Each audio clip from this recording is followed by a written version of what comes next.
Govinda, Govinda, Govinda Radhe. Govinda, Govinda, Govinda. Bhajamana Radhe, Radhe, Radhe Govinda. Shri Radha Govinda Dev Ki Jai. Hare Krishna, Hare Krishna, Krishna, Krishna, Hare Hare, Hare Rama, Hare Rama, Rama, Rama, Hare Hare, Hare Krishna, Hare Krishna, Krishna, Krishna, Hare Hare,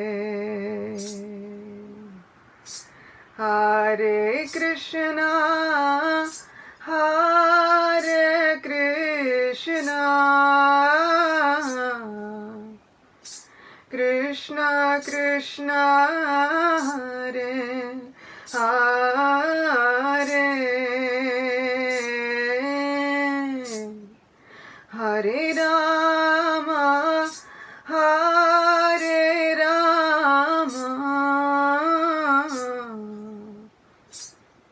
Rama, Rama, Hare Hare, Hare Krishna, Hare Krishna, Krishna Krishna, Hare Hare,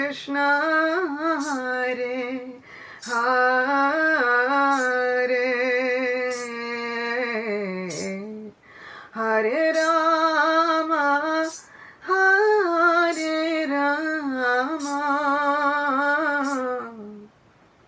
Rama Rama, Hare Hare,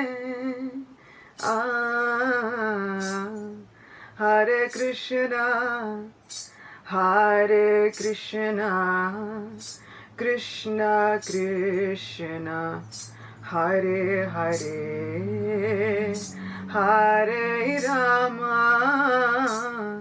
Hare Rama, Rama Rama, Hare Hare, Hare Krishna, Hare Krishna, Krishna Krishna, Hare Hare, Hare Rama, Hare Rama, Rama Rama, Hare Hare, Hare Krishna, Hare Krishna, Krishna Krishna, Hare Hare,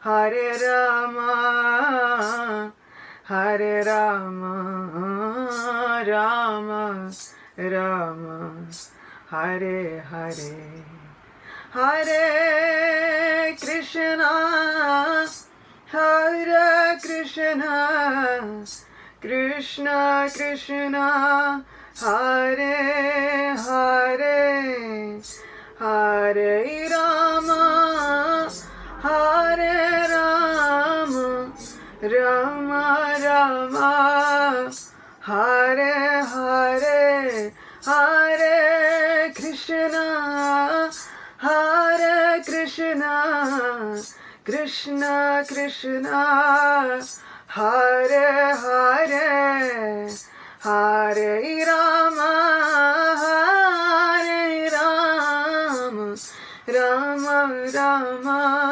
Hare Radhe,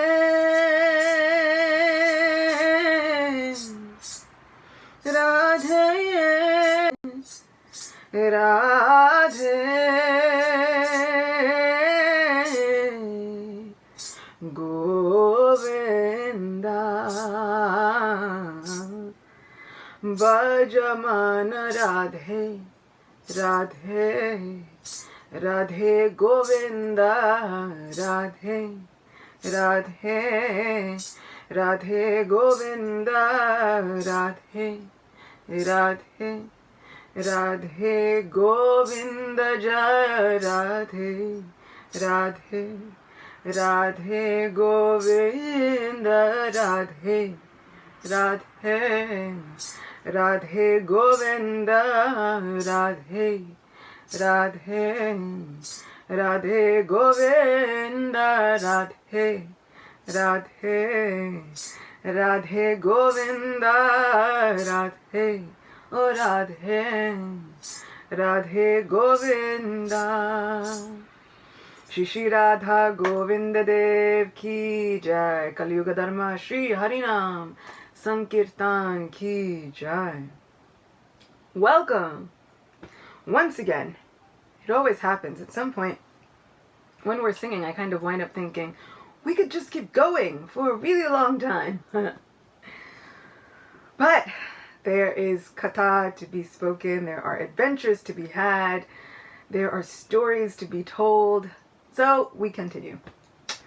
Thank you for being here once again. Glad to celebrate with all of you. For me right now in New York, it is still Dhanteras. So it's just Choti Diwali, just right before Diwali. So I'm wishing you all a blissful and happy Dhanteras, a beautiful Diwali. We'll be back tomorrow, but still we're going to wish it anyway. This is a wonderful festival season. We have days and days of festivals. It's wonderful.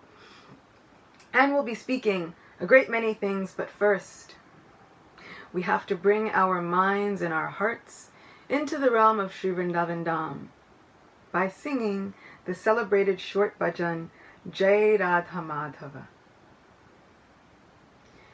Jai Radha Madhava Kunja Bihari Gopi Jannavalabha Girivaradhari Jai Radha Madhava Kunja Bihari Gopi Jannavalabha Girivaradhari Jashodanandana Brajajana Ranjana Jamunatiravana Chari Jashodanandana Brajajana Ranjana Jamunatiravana Chari Jai Radha Madhava Kunja Bihari Gopi Jannavalabha Girivaradhari Jai Radha Madhava Jai Radha Madhava Radhe Govinda Jaya Radhe Govinda. Shri Shri Radha Madhava ki jai. Shri Shri Radha Govinda Dev ki jai. Shri Vrindavan Dham ki jai. Srila Prabhupada ki jai. All of our assembled devotees and wonderful lovers of God ki jai.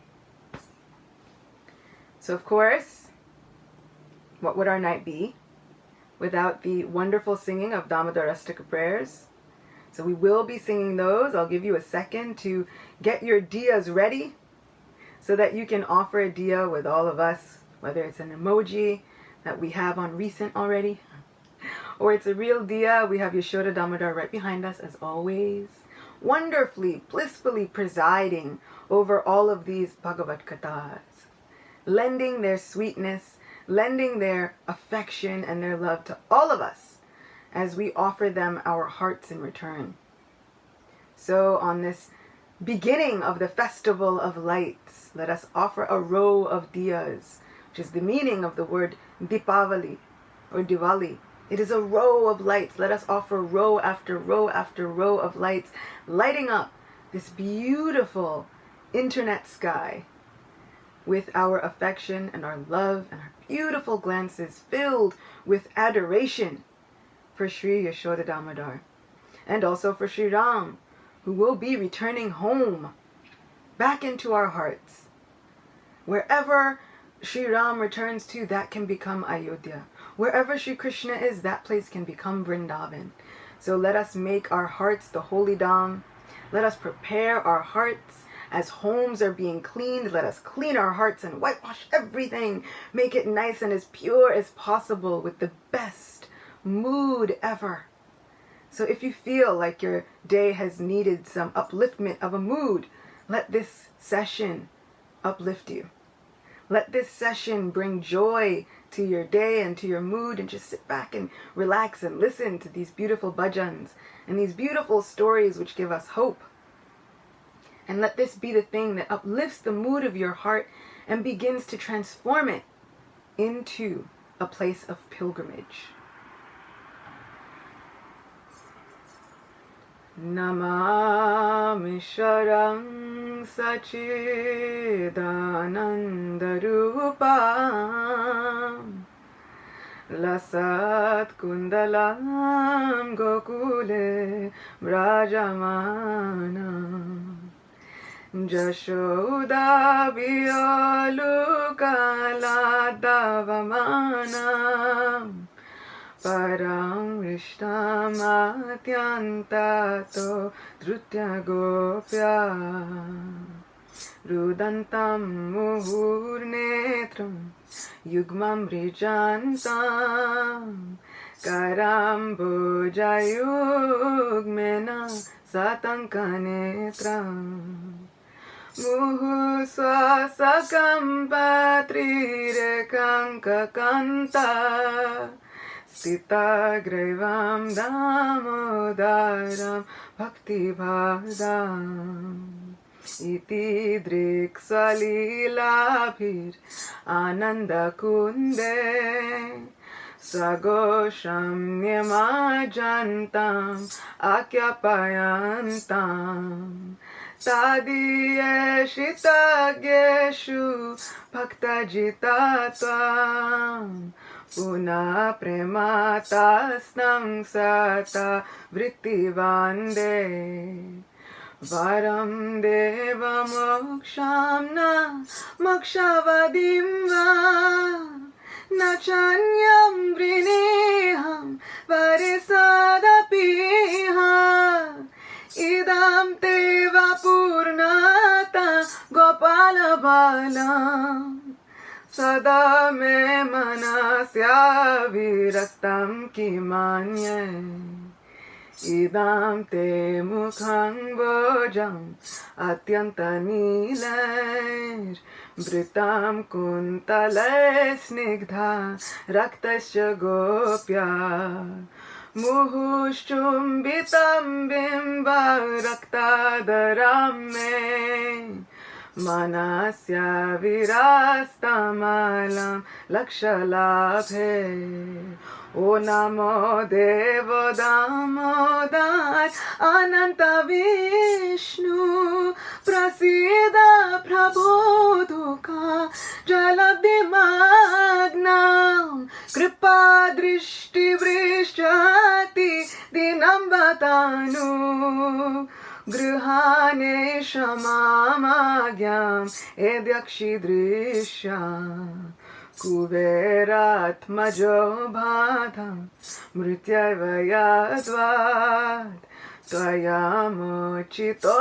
bhakti bhajakrito cha Tata prema bhaktim sakame prayacha Namokshe graho mesti damodareha O namaste studamne spuradipti dame Tvadiya Udarayata Vishwasya Damne Namo Radhikaya Tvadiya Priyaya Namo Nantalilaya Devaya Tubhyam O Namo Radhikaya Tvadiya Priyaya Namo Nantalilaya Devaya Tubhyam Namo Radhikaya Tvadiya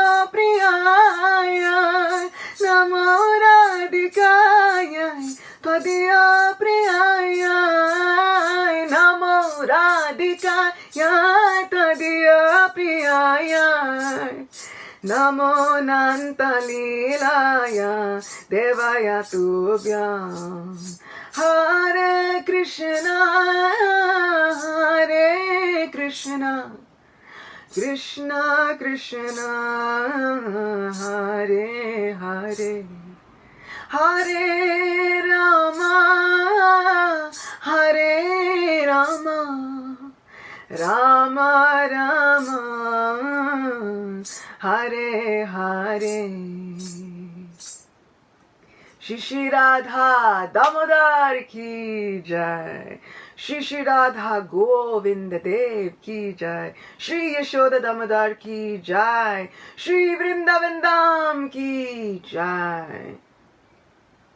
So of course we are going to delve into the translation of this beautiful Ashtakam so that we all really imbibe what we've just sung and meditated on.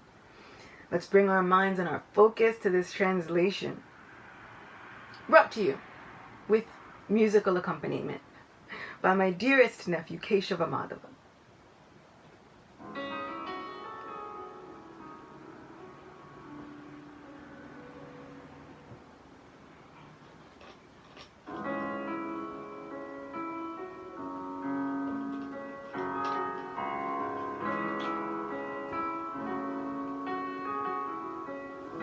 To the Supreme Lord, whose form is the embodiment of eternal existence, knowledge and bliss, whose shark-shaped earrings are swinging to and fro, who is beautifully shining in the divine realm of Gokula, who, due to the offense of breaking the pot of yogurt that his mother was churning into butter and then stealing the butter that was kept hanging from a swing, is quickly running from the wooden grinding mortar in fear of Mother Jashoda, but who has been caught from behind by her who ran after him with greater speed.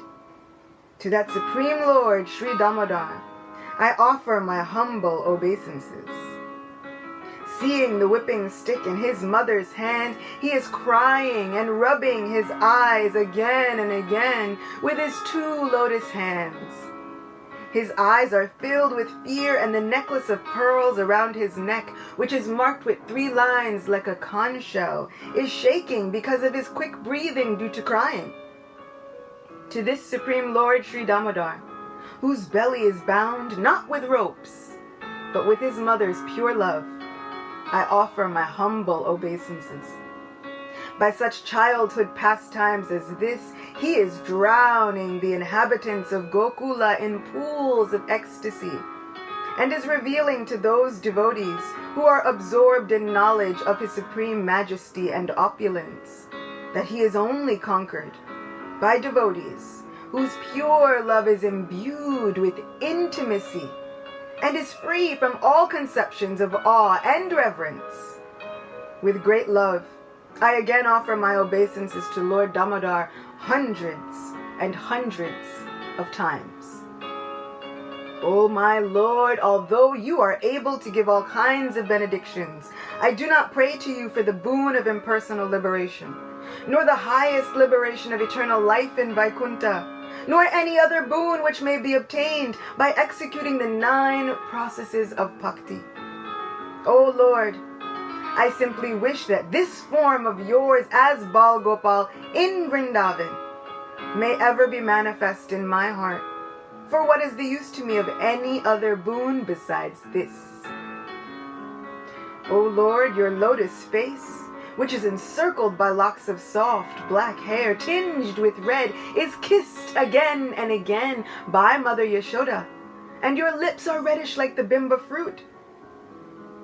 May this beautiful vision of your lotus face be ever manifest in my heart. Thousands and thousands of other benedictions are of no use to me. O Supreme Godhead, I offer my obeisances unto you, O Damodar, O Ananta, O Vishnu, O Master, O my Lord. Be pleased upon me. By showering your glance of mercy upon me, deliver this poor ignorant fool who is immersed in an ocean of worldly sorrows and become visible to my eyes. O my Lord Damodar, just as the two sons of Kuvera, Nalakuvara and Manigriva, were delivered from the curse of Narada and made into great devotees by you in your form as a baby tied with rope to a wooden grinding mortar.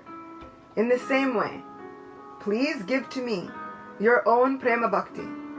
I only long for this and have no desire for any kind of liberation. O Lord Damodar, I first of all offer my obeisances to the brilliantly effulgent rope which binds your belly.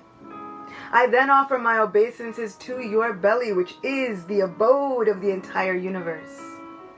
I humbly bow down to your most beloved Srimati Radharani, and I offer all obeisances to you, the Supreme Lord, who displays unlimited pastimes. Shri Shri Radha Damodar Ki Jai. So what we've also been saying, for our protection, for the protection of others, and in order to bring in a really festive mood, we'll be saying the Sri Krishna Kavacha mantra, taken from chapter 6 of Krishna book, from the pages of 10th canto of Srimad Bhagavatam itself. This mantra can arm us with all the protection and love and affection of our Supreme Lord Himself. It calls upon the names of our divine Sri Krishna just in order to protect us and our lives, every facet of our lives. There are so many people who are in need of prayer, and it is the greatest medicine. It is the greatest show of affection. It is the greatest form of intimacy to pray for another person. So if we would like to heal, if there are others that we know that need healing, and today is all about that, we'll be talking more about the healing later. But if there are those of us that need healing, if we know anyone else that needs healing, if we ourselves need that encouragement, that protection, that prayer, everything that happens within this material world, bring those people and ourselves to the forefront of your mind and your heart, and think about them as I recite for you this wonderful Sri Krishna Kavacha mantra, so that we will all be blessed with it.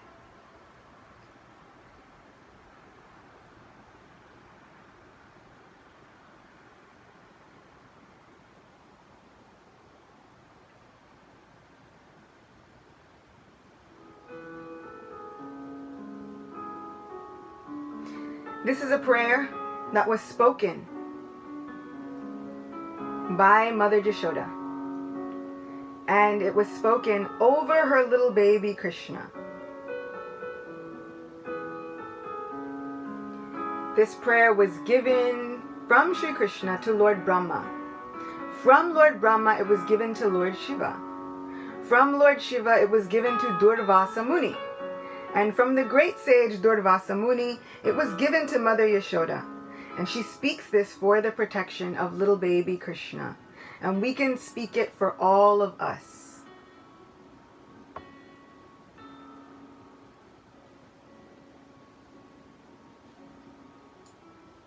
And because today is a little bit of a special day,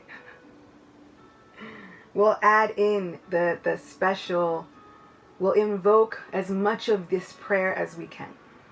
So we'll add in the Sanskrit of it from 10th canto of Srimad Bhagavatam.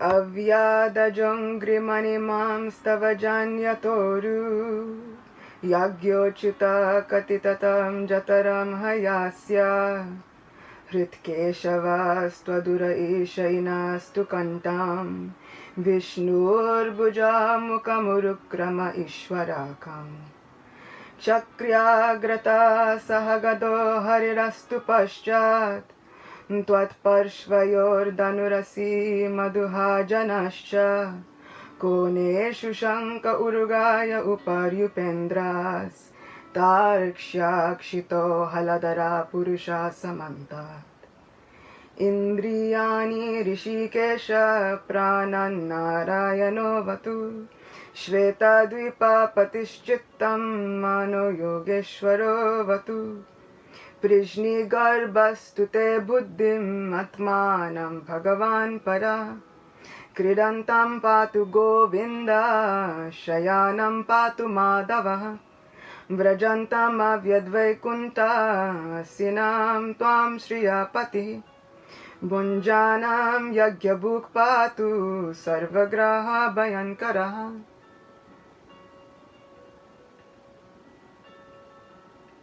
So Mother Yashoda prays, My dear Krishna, may the Lord, who is known as Maniman, protect our thighs. May Lord Vishnu, who is known as Yagya, protect our legs. May Lord Acyuta protect our arms.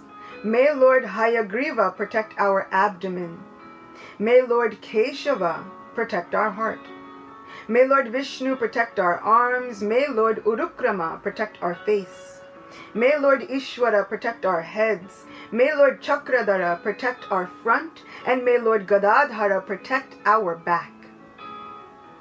May Lord Madhusudana, who carries a bow in his hand, protect our eyesight. May Lord Vishnu with his conch shell protect our left side. May the personality of Godhead Upendra protect us from above. And may Lord Darksha protect us from below the earth. May Lord Haladhara protect us from all sides.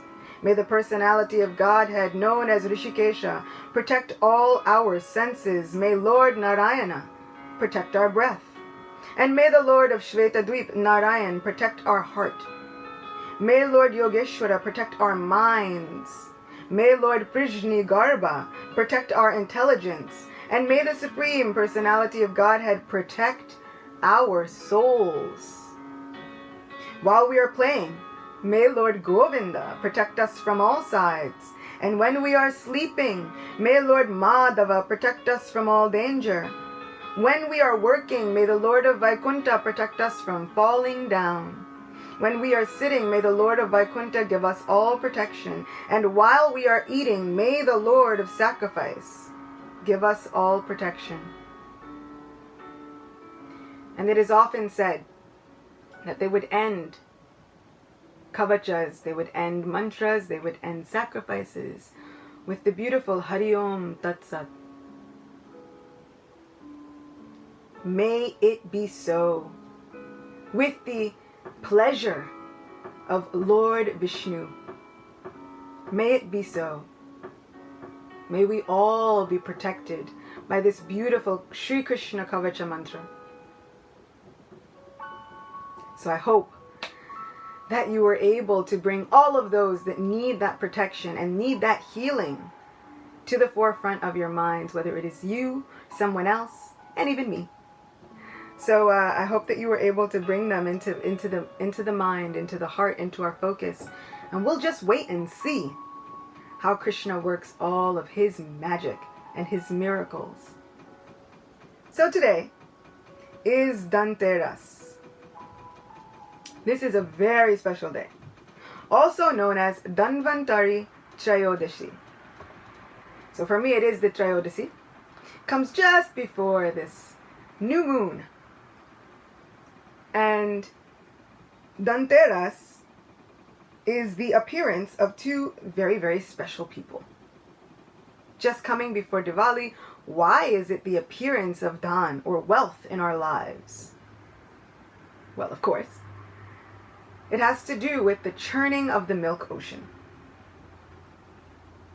And during the churning of the milk ocean, not only does Lord Dhanvantari arise majestically, but so does the goddess Lakshmi.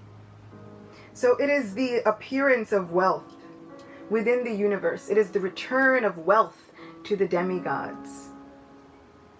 So we'll be speaking about that today from the pages of Srimad Bhagavatam, reading from our friend this condensed Bhagavatam put together by Purna Pragya Prabhu, a disciple of Srila Prabhupada, who did such a wonderful job trying to also import some of the important points of the purports of Srila Prabhupada, while also just compiling all the translations so that we can get such a beautiful story version and flow to all of these pastimes. So we've read from it many, many times in other readings, so we'll be diving into that.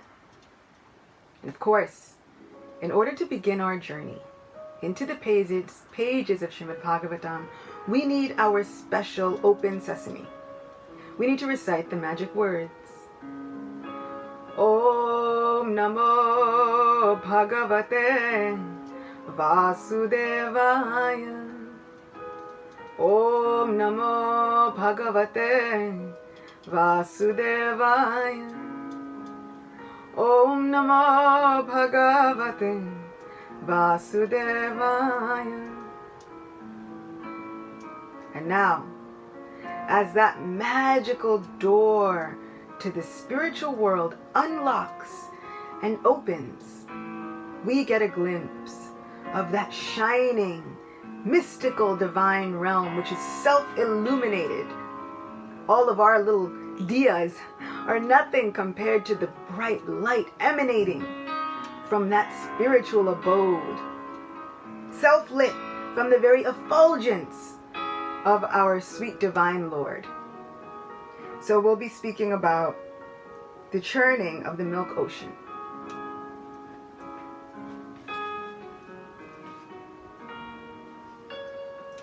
Once upon a time, while passing along the road, Durvasa Muni saw King Indra riding upon the back of his elephant carrier.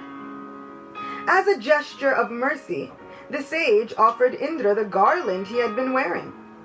However, since he was too puffed up, the king of heaven didn't care for anyone, and so he disrespectfully placed the garland on his elephant carrier's trunk. Being a mere animal, Airavata also could not appreciate the value of Durvasa's garland, and so he, playfully, threw it between his leg and crushed it. So during Dhanteras, Diwali, Govardhan Puja, it seems that Indra plays a very prominent role in a lot of these pastimes. Durvasa Muni immediately became enraged upon seeing this insulting behavior, and so he cursed Indra to become bereft of all opulence. Thereafter, when the demons severely attacked the demigods with their serpent weapons, a great slaughter took place. Many of the demigods lost their lives and could not be revived. Thus it came to be that because of Durvasa's curse, the demigods lost all their heavenly opulence. As the three worlds gradually became poverty-stricken, all kinds of Vedic ritualistic ceremonies could no longer be performed, thus creating a very dangerous situation. The demigods consulted amongst themselves, and when they failed to find any other solution, they assembled and went to take shelter of Lord Brahma, who resides on the peak of Mount Sumeru. When Lord Brahma saw the demigods fall down before him to offer their obeisances, and heard from them all that had taken place, he became very concerned about how the demons had become unnecessarily powerful. Seeing that the demigods had become bereft of all influence, thus making the three worlds devoid of all auspiciousness, Lord Brahma concentrated his mind upon the Supreme Personality of Godhead. Lord Brahma then advises that they all, along with Lord Shiva, everyone go to take shelter of the Supreme Personality of Godhead. They arrive at the very abode of the Lord and they chant so many Vedic mantras. Understanding the purpose for which the demigods had approached him, the Lord responded in a deep voice that resembled the rumbling of clouds. Although the Supreme Lord is capable of performing all activities independently, because he wanted to enjoy pastimes by churning the ocean of milk, he replied to the demigods who were standing before him with folded hands.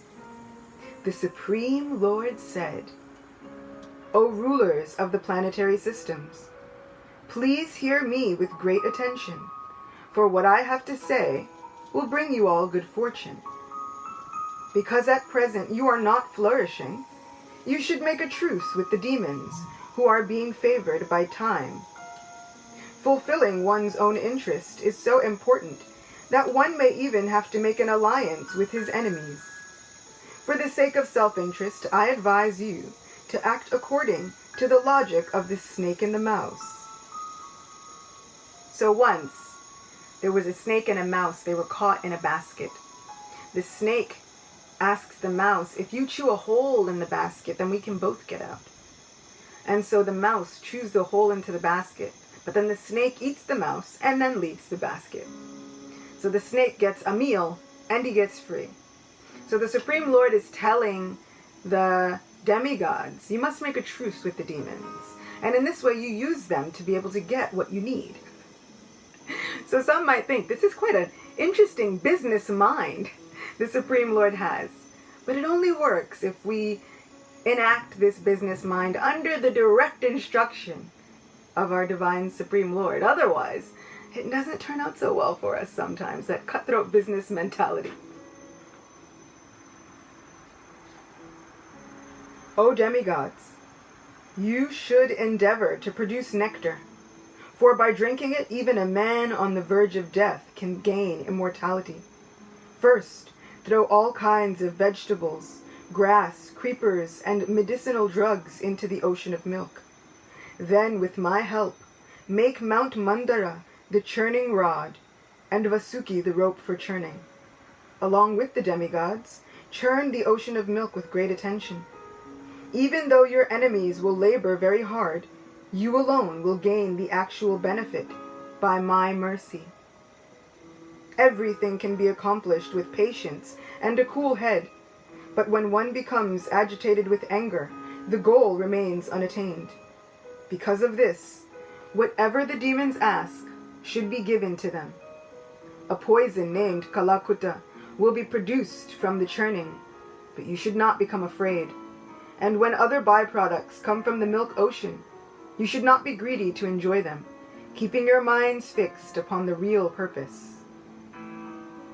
After having given the demigods this advice, the Supreme Personality of Godhead suddenly disappeared from their presence. After offering their obeisances unto the Supreme Lord, Lord Brahma and Lord Shiva returned to their residences, while Indra went to the abode of Bali Maharaj, accompanied by some of the demigods. So Indra goes to ask Bali Maharaj, who is the king of the demons, which during this we also have Bali Daityaraj Puja. So we also see that Bali Maharaj is honored during these days of Diwali. It's quite interesting. So Indra goes to Bali Maharaj, who is the king of the demons at this time, to ask him to make a truce so that they can churn the milk ocean and thereby get the nectar and all kinds of opulence that everyone wants. And so they promise the demons that they'll get a share of all the things that arise out of the ocean of milk as they churn it.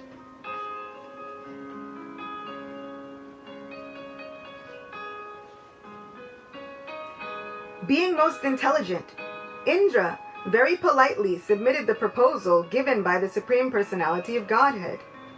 Bali Maharaj and his assistants, headed by Shambhara and Arishtanemi, immediately liked the idea of producing nectar by a joint endeavor, and thus a truce was made between the demons and the demigods. Without delay, the necessary arrangements for producing nectar were made, and then the demigods and demons, who were all very powerful, uprooted Mandara mountain. While crying out loudly due to exertion, they carried the mountain toward the milk ocean. But after going a great distance, Indra, Bali, and the other demigods and demons became very fatigued. Suddenly, the mountain, which was extremely heavy due to being made of gold, fell down, crushing many of the demigods and demons.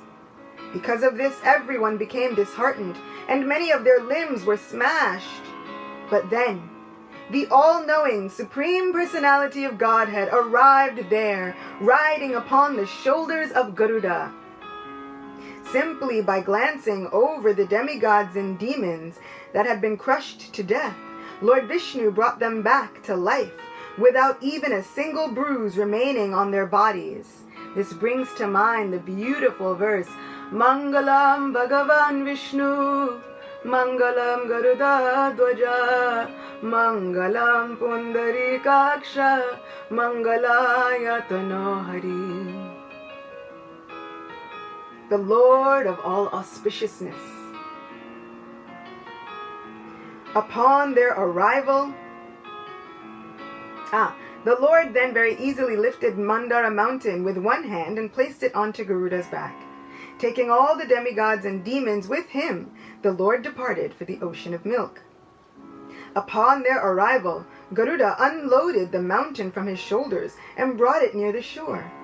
Then, because Vasuki was asked to be invited to become the churning rope, the Lord requested Garuda to leave that place.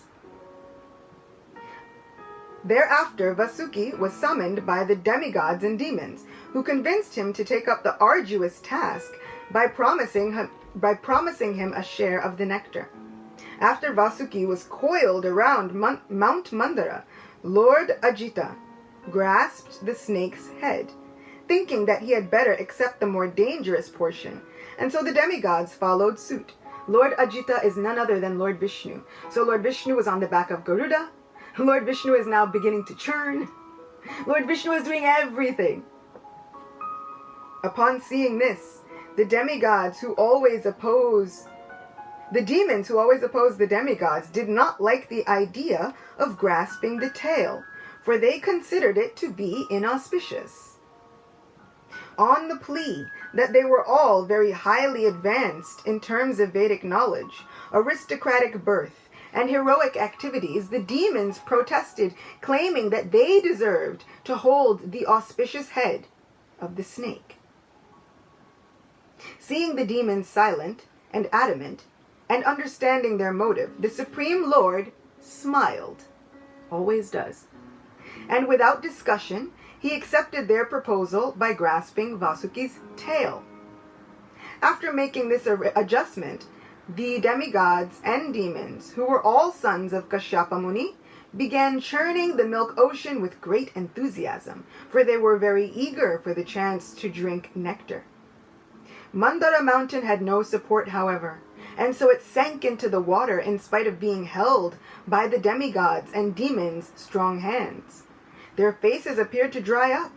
However, the Lord had a wonderful plan. He assumed the form of a wonderful and gigantic tortoise, and after entering the water, he lifted up the great mountain, thus enlivening the demigods and demons. Shri Kurmarupavatar ki jai! Keshavadrita Kurmarupa Jai Jagadisha Hare Jai Jagadisha Hare Jaya Jagadisha Hare. As Mount Mandara rested upon Lord Kurma's back, whose body extended for 100,000 yojanas, 1 yojana is 8 miles. It was like a great island. The demigods and demons resumed churning the ocean of milk with renewed enthusiasm. As the demigods and demons rotated Mandara mountain upon his back, the Lord, in the form of a tortoise, accepted this as a means for scratching his body. and thus he felt a very pleasing sensation. The Lord can accept anything and everything as service. Even when we think we're doing this for ourselves somehow, we're doing something for our own benefit, the Lord in his infinite kindness can accept that as service. After some time, everyone became exceedingly fatigued, especially Vasuki, who was on the verge of death. Thus, to encourage them and increase their various types of energy, Lord Vishnu entered the demons as the quality of passion. He entered the demigods as the quality of goodness, and entered into Vasuki as the quality of ignorance. The Lord then appeared at the top of Mount Mandara in a gigantic form having thousands of arms. As if having become a second great mountain, the Lord held Mount Mandara steady with one hand, while Lord Brahma, Lord Shiva, and the other demigods expanded themselves to shower flowers upon him from the sky. So the Lord is holding the mountain from above, he's supporting the mountain from below, and we can pray to Kurmadev for support in our spiritual foundations, and for support in our spiritual vows and intentions. We can pray to him for keeping our sankalpas strong. He is so wonderful for that. So if you ever have a problem with, if you have an intention for Kartik that you wanted to keep, if you have a vow that you wanted to keep and you're thinking, I don't know how I can do this, call out to Kurma Prabhu. Oh, Kurma Dev, please help me. You are wonderful at giving support for our spiritual foundations. You are wonderful at helping devotees keep their vows. Please help me. And he is wonderful at helping. So there's a spiritual life hack for you. Being thus encouraged by the Lord in so many ways, when the demigods and demons resumed madly churning the milk ocean, it became so agitated that all the alligators within the sea became greatly disturbed. Being under great duress, Vasuki, who had thousands of mouths, began breathing smoke and fire, so that all the demons began to look like trees that had been burned in a forest fire. This is why Lord Vishnu wanted to take the head, because he thought, this is the more dangerous position, let me take this. But the demons decided, no, we want that spot. So now look what they get. When the demons became so affected that their strength was practically lost, the demigods also became diminished in energy, as their faces, garments, and ornaments also became covered with soot. Then, by the grace of the Supreme Personality of Godhead, clouds appeared overhead, and then showers of rain combined with breezes that blew droplets of water from the ocean, and the demigods and demons felt greatly relieved. So Krishna once again saves the day. Do you ever find that we want to do some service for Krishna, but then we kind of need Krishna to do all the service anyway? We think, Krishna, I want to do something for you. And then we think, but I'm so not capable. I need your help every step of the way. It's completely natural. It's totally normal. We are not controllers. And Krishna knows this. As long as we endeavor with the best of our ability and the best of our intentions, then this pastime is showing us that Krishna will help us every step, every minute, every moment, every heartbeat along the way. Krishna will be right there, present. Anytime we say, oh, I wanted to do this service, but there are no flowers. Oh, Krishna, help. Krishna will make arrangements. He will make arrangements for us to be able to serve as long as our minds and our hearts are aligned with trying to serve him in the highest good.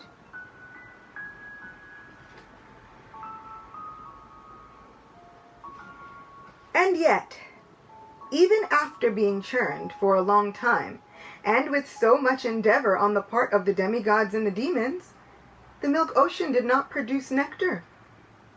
And so the Supreme Lord Acyuta personally took up the task. When Lord Acyuta began vigorously churning the milk ocean, the fish and other aquatics became so perturbed within the turbulence that even the giant whales, water elephants, and Timingila fish came up to the surface. While being churned in this way. The milk ocean first produced a fiercely dangerous poison called halahal. When that uncontrollable poison began spreading out in all directions, the demigods, accompanied by Lord Acyuta, approached Lord Shiva, feeling very much afraid and unsheltered. Lord Shiva was sitting upon the summit of Kailash Hill, along with his wife Bhavani, and surrounded by great saintly persons who were worshipping him with the desire for liberation. The demigods offered their obeisances very respectfully, and then prayed to Lord Shiva as follows. O greatest of the demigods, Mahadev, we have come to the shelter of your lotus feet. Now please save us from this fiery poison that is gradually spreading all over the three worlds. O Lord, since you are the ruler of this material world, you are also the cause of bondage and liberation.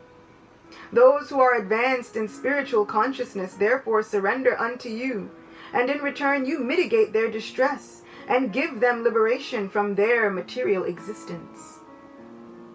O Lord Girisha, please save us. Although the Supreme Personality of Godhead was personally present, he did not take action because he wanted Lord Shiva to become famous for drinking the Kalakuta poison.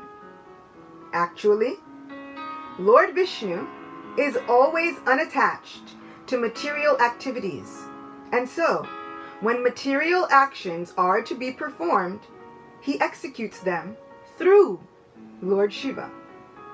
For this reason, Lord Shiva is worshipped as the Supreme Personality of Godhead in the sense that he acts on the Lord's behalf. In other words, when Lord Vishnu is in touch with the external energy, he appears in his feature as Lord Shiva. I'll read it again. Actually, Lord Vishnu is always unattached to material activities, and so when material actions are to be performed, he executes them through Lord Shiva. For this reason, Lord Shiva is worshipped as the Supreme Personality of Godhead in the sense that he acts on the Lord's behalf. In other words, when Lord Vishnu is in touch with the external energy, he appears in his feature as Lord Shiva. Shri Shankar Mahadev Ki Jai. When Lord Shiva, who is always very benevolent toward all living beings, saw the great threat posed by the poison spreading everywhere, he became very compassionate. Addressing his consort, Lord Shiva said, "My dear gentle Bhavani, just see how all living entities have been put into great danger by the poison that was produced from the churning of the milk ocean. It is my duty to give protection to everyone, because the Master must ensure the safety of his suffering dependents. Although persons who are bewildered by the external energy of the Lord always engage in animosity toward one another, the devotees try to save them, even at the risk of their own lives. My dear wife, when one performs benevolent activities for the sake of others, the Supreme Personality of Godhead becomes very pleased. Therefore, allow me to drink this poison." Bhavani knew very well the capabilities of her husband. After receiving her permission, Lord Shiva compassionately took the whole quantity of poison in the palm of his hand and drank it. I would like to note here that the greatest of gods, Mahadev himself, asked his wife for permission first. He's a very, very smart man. He's very wise. This is a note to be taken if you would all like to have happy marriages and wonderful relationships. Before embarking on incredible journeys or dangerous missions, you should probably ask your counterpart. Make sure she knows first. So Lord Shiva always sets such a beautiful example. And so he asks Bhavani first and waits until she gives her permission. And he tells her his reason for doing so, which is such a wonderful example of them. They're a team. They balance each other. complement each other as divine masculine and feminine energies. They don't simply act saying, I know best, I'll do whatever I want. They balance each other so well. They are absolute #couple goals.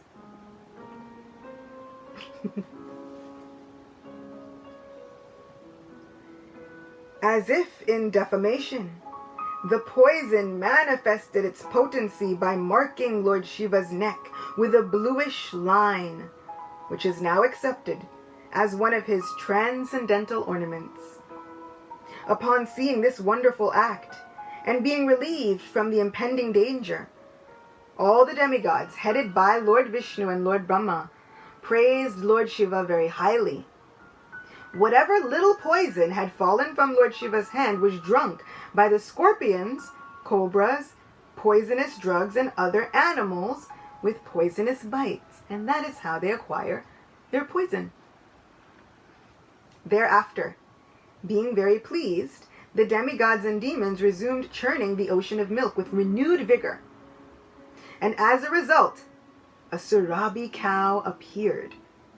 The great sages took charge of the Surabi cow, for they very well knew the value of ghee, which can be used in sacrificial performances for the purpose of elevation to higher planets. Then a horse named Ucheshrava, which was as white as the moon, was generated. Since Bali Maharaj wanted to possess it, King Indra did not protest, for he remembered the advice that had previously been given to him by the Supreme Lord. Next, from the churning of the milk ocean came Airavata, the gigantic, white, four-tusked king of the elephants.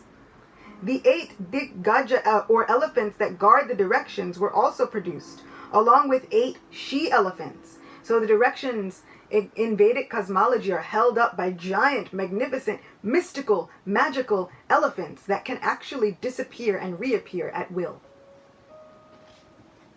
Thereafter, the celebrated gems named Kaustubhamani and Padmaragamani were generated, and Lord Vishnu desired to use them as ornaments for his chest. The Parijata flower, which fulfills the desires of everyone, was next produced from the churning. Then came the Apsaras, who were very attractively dressed and decorated with golden ornaments. Then the goddess of fortune, Rama, appeared, and her luster surpassed the lightning that might illuminate a marble mountain. So here we have the rising up of the goddess Lakshmi, the goddess of fortune, from the churning of the milk ocean. Mahalakshmi Devi ki jai. Because of her exquisite beauty, her youth, and her glories, everyone desired her, including the demigods, demons, and human beings. They were attracted to Lakshmi because she is the source of all opulence, such as wealth, beauty, and reputation.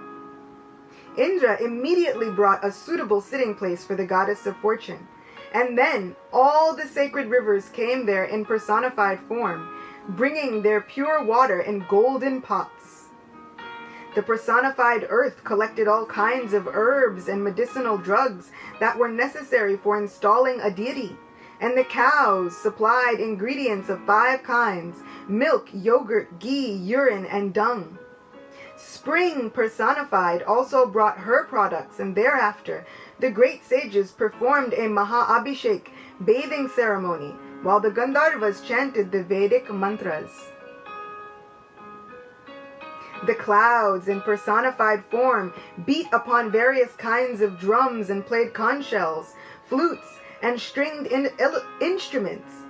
The great elephants, the Diggajas, who hold up the directions that we just spoke about, they brought big jugs of Ganga Jal that they used to bathe the goddess of fortune, and the ocean supplied her with a yellow silk garment.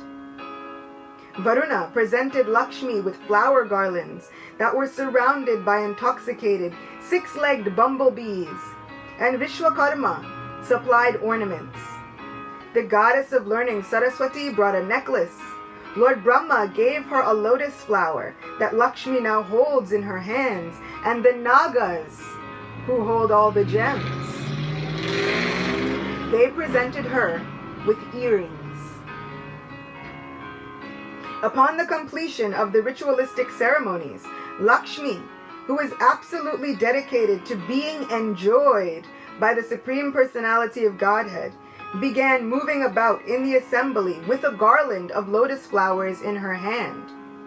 While smiling due to shyness, Lakshmi looked extremely beautiful, with her very thin waist and 2 well-situated breasts that were covered with sandalwood paste and kumkum powder. As Lakshmi walked here and there, her ankle bells jingled softly, and although she very minutely examined all of the assembled demigods, Gandharvas, Yakshas, Asuras, Siddhas, and Charanas, she could not find anyone who was naturally endowed with all good qualities. Because none were devoid of faults, she could not take shelter of them, and thus she thought as follows: someone here has undergone great austerity, but has not yet conquered anger. Someone else possesses great knowledge, but has not conquered material desires. Here is a very great personality, but he cannot conquer his lust. Since everyone here is dependent upon someone or something else, none can be the supreme controller. Here is someone possessing full knowledge of religion, but he is not kind to all living beings. Now that is something. Lakshmi did not want to reside with someone who possessed all knowledge of religion, but was not kind to all living beings. Someone else may be very renounced, but not actually liberated. And another person may be very extremely powerful, and yet unable to check the force of eternal time. Someone may have great longevity, but not good behavior. And others may be qualified in all respects, but are not devotees of the Supreme Personality of Godhead.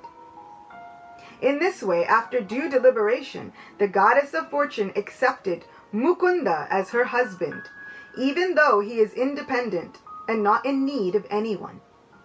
After placing the garland of newly grown lotus flowers around the Lord's shoulders, Lakshmi remained standing by his side, smiling with shyness as she expected to receive a place on his chest. So this becomes also a wedding story. We can reunite Lakshmi Narayan.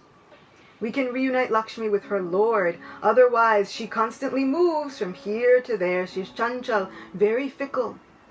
She'll move from this place to this place to this place. This person is very learned, but they're not very kind. This person is very renounced, but still not quite liberated. This person has so many good qualities, but not yet a devotee of the Supreme Lord. But if we engage the Supreme Lord first, then Lakshmi Devi comes of her own accord. And she wants to stand by his side permanently.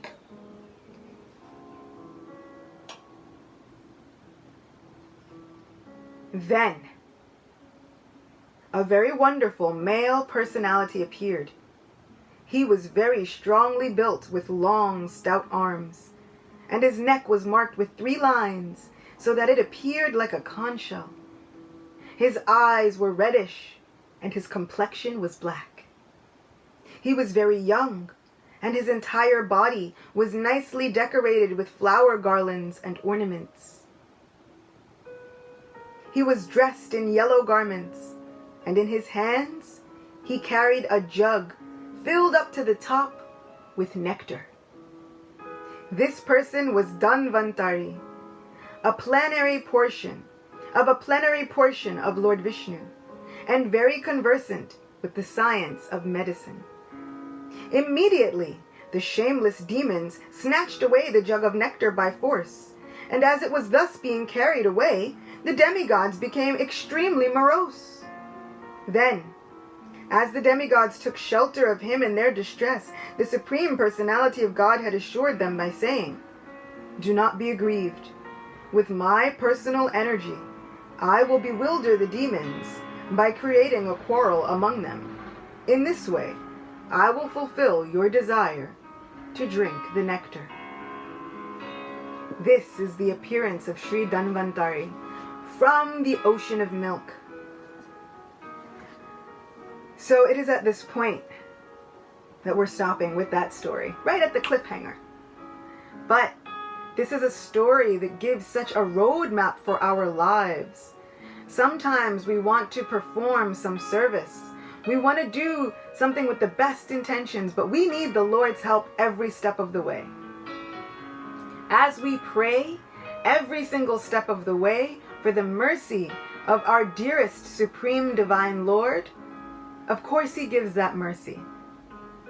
And as we begin to churn up the things that are within our hearts, as we begin to clean the heart by service, by mantra meditation and chanting of the holy name, what comes up first are all of those incredibly dirty things. That poison comes up. So we must pray. We must seek the shelter of like-minded devotees who are so compassionate and who can help us. So when we are attacked by the poison of doubt and guilt and shame, and that poison that makes us feel like we can't go on any longer in our spiritual lives, let us reach out and tell those devotees who are like-minded, who can help us, who are safe spaces. We can run to them and they will help us. They will eradicate that poison with the mercy of the Supreme Lord. And after that, as we continue on with our churning, with our service, as we continue, a great many things will arrive. But we have to keep our eye on the prize. Let us keep our eye on the prize and let us remember why we started our service in the first place. Why we were called to do whatever it was we were called to do. For a higher purpose. Bringing joy to Krishna, bringing joy to His devotees. So let us pray not to get too distracted by the very, very many things that will come up as we are in the midst of our service. Distractions can come in two forms, bad things and good things. Sometimes we get what we think we want and then we stop our service. We get too wrapped up in everything else. So I don't have time anymore. I just got my job, my dream job, and now I can't serve anymore. Let us try and remember the reason for which we wanted to get these jobs. We want to serve Govinda. We want to get in touch with that Supreme Most Beloved in our hearts. And then, as we connect deeper and deeper and deeper with the Supreme Lord, of course, all fortune, all good fortune and auspiciousness automatically follow. He is the Lord of auspiciousness. Mangalam Bhagavan Vishnu, Mangalam Garudadhwaja, Mangalam Pundarikaksha, Mangalaya Tanori. It's the Lord of all auspiciousness. So, all auspiciousness will automatically follow. The wealth that we need will follow. The abundance that we require will follow. Sri Krishna will make sure it all arrives. Because along with Him is always present the goddess of fortune. That is one meaning of the name Madhava. The Lord of the goddess of fortune. So she is always there with Him. So we don't have to worry. If we serve, if we give ourselves over to our service, we will just gain and gain and gain. And then we have the opportunity for healing. Sacred healing.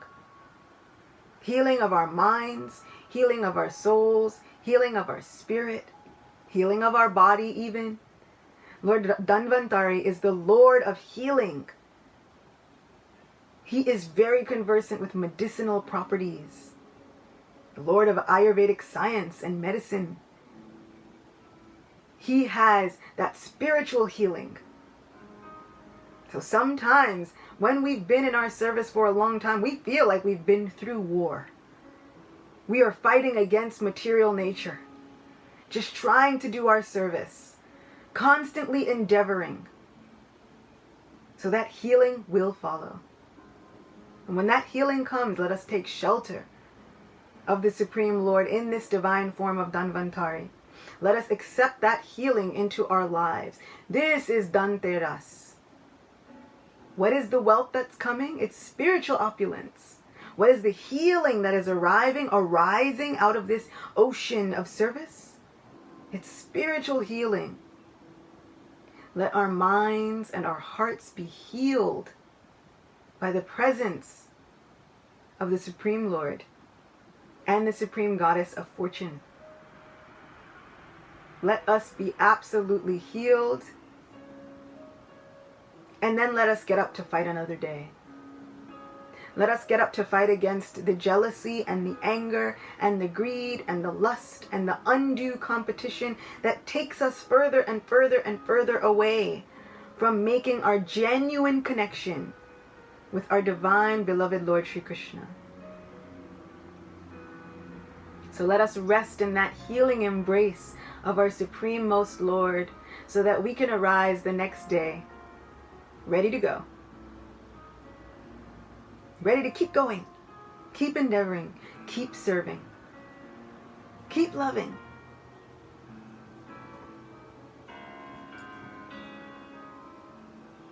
No matter what.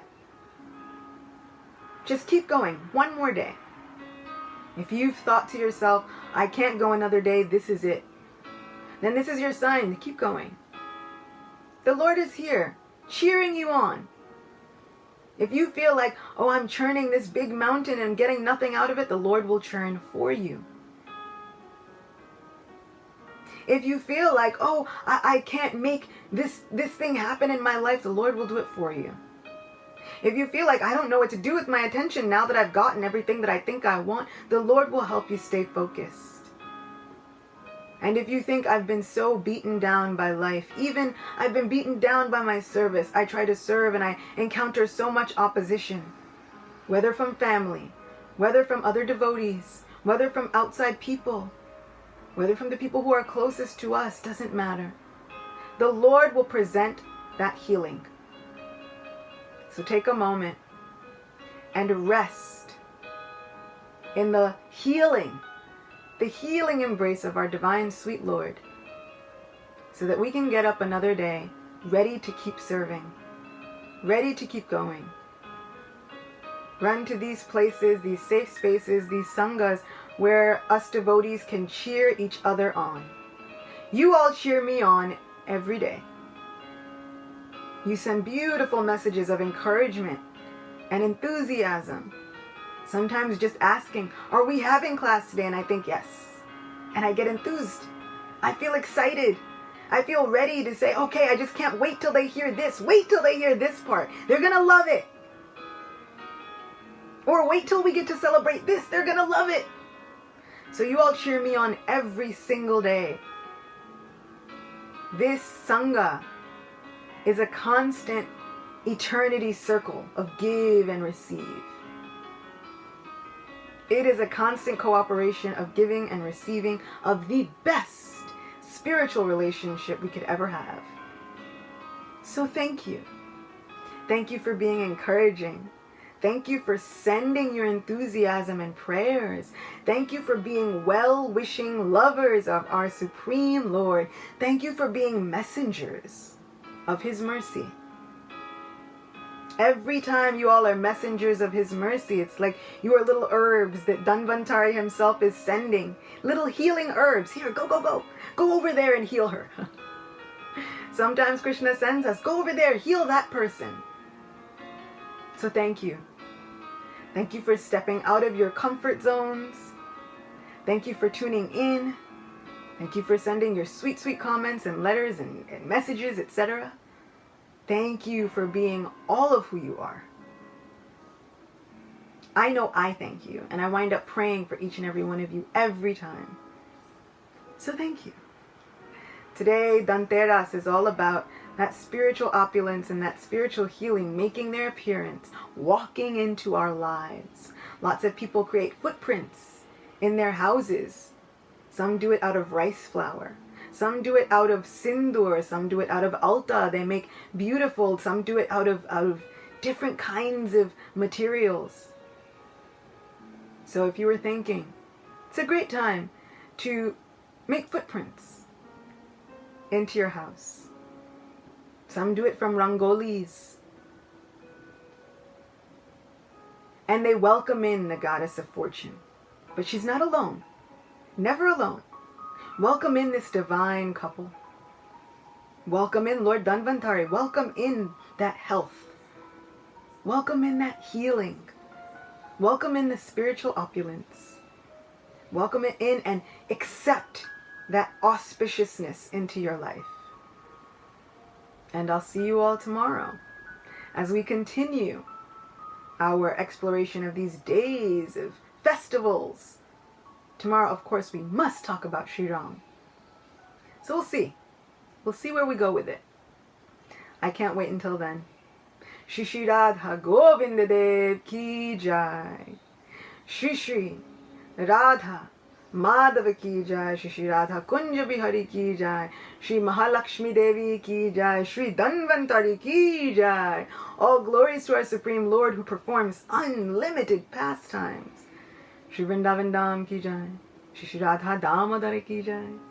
Ananta Koti Vaishnava Vrinda Ki Jai. All of you. Srila Prabhupada Ki Jai. All glories to our teachers, guides, and mentors who are constantly guiding us on this journey. Thank you all so much.